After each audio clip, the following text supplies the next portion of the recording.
Assalamu alaikum, all viewers. Hope you all find fresh and jolly by the mercy of Almighty Allah. Once again, I like to welcome all of you in this new video. Today's topic is how we can use have to, has to, or had to in our daily spoken English. So I'm going to start how we can use have to in our daily communication.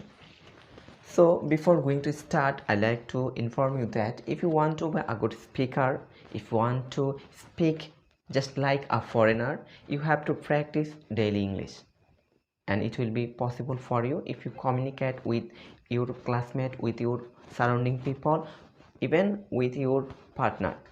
So try to practice every day. Inshallah, today, tomorrow, you will be able to speak English very fluently, and you can communicate with foreigner. So let's get started.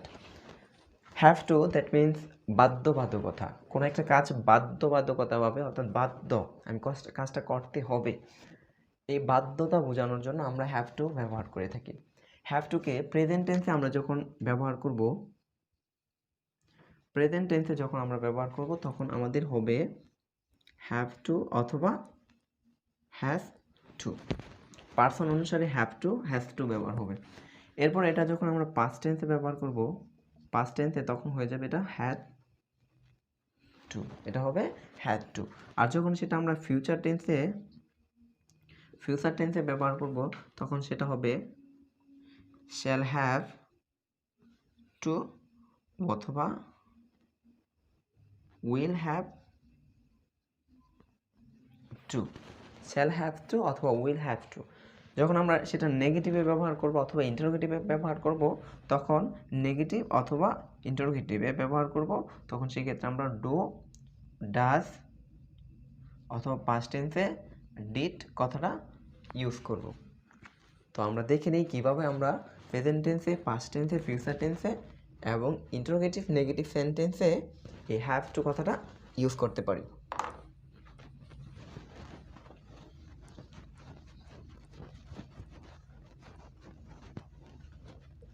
যেমন আমরা যদি বলি আমাকে ভিডিওটি দেখতে হয়, তাহলে সেন্টেন্সটা I have to watch, I have to watch the video,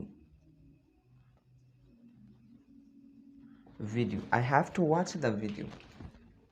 কিন্তু এটা যদি আমি আই না বলে অন্য কোনো পার্সন ব্যবহার করি, তাহলে প্রেজেন্ট টেন্সে থার্ড পার্সন সিঙ্গুলার যদি ব্যবহার করি, তাহলে হয়ে যাবে শি, এর সাথে হবে হ্যাজ।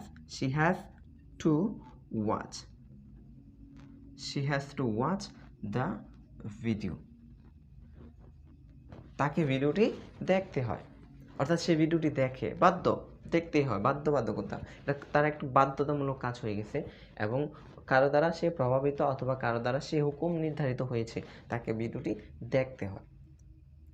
তাহলে কিন্তু সেটা যদি আমি কখনো এখন যদি আমরা সেটা পাস্ট টেন্সে ব্যবহার করি, তাহলে সেটা হয়ে যাবে he had to watch the video. তাকে ভিডিওটি দেখতে হয়েছিল, সে এমন একটা পরিস্থিতির শিকার হয়েছিল যার কারণে ভিডিওটি দেখতে হয়েছিল। এ হচ্ছে প্রেজেন্ট টেন্স, এ হচ্ছে পাস্ট টেন্স। এখন ফিউচার টেন্সে যদি আমরা ব্যবহার করি, তাহলে সেন্টেন্সটা কীভাবে হবে? যেমন আমাকে ভিডিওটি দেখতে হবে, I shall have to watch the video, I shall have to watch the video, অর্থাৎ আমাকে ভিডিওটি দেখতে হবে।